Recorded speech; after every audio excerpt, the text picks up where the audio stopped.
North Korea has a food security problem. They have decided to deal with it by expanding their seaweed farms. Seaweed lacks calories but makes up for it with lots of fiber. East Asia loves seaweed.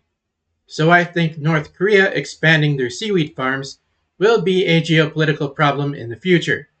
If North Korea mass produces cheap seaweed, then South Korea and Japan will have a hard time competing. Japan's economy is currently expected to retract. I do not think this will change anytime soon. This means that North Korea's mass produced seaweed could end up harming Japan's economy. North Korea is focusing on seaweed for food security issues, but North Korea's lack of food is not the only reason.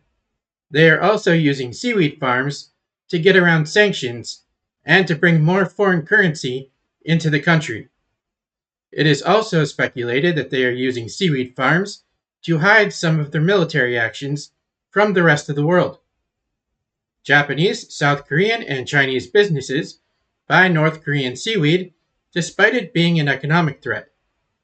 The seaweed industry tends to be a gray area for the states in the region, but Japan and South Korea could deal with some of this threat by removing the seaweed farms that are in contested waters. If they were to do this, then North Korea's seaweed would become less of a problem. North Korea poses a threat to most states in the region because they have nuclear weapons. If their seaweed farms get messed with, then they could try something.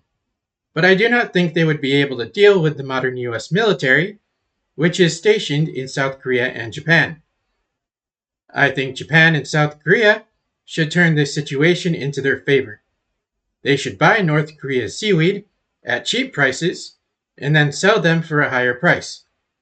All they have to do is utilize some basic economics.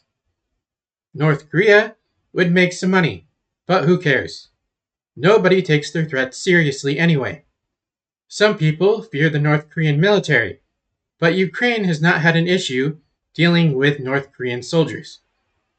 North Korea's seaweed farms are a potential geopolitical threat, but they can still be dealt with. Thanks for listening. Have a fantastic day or night.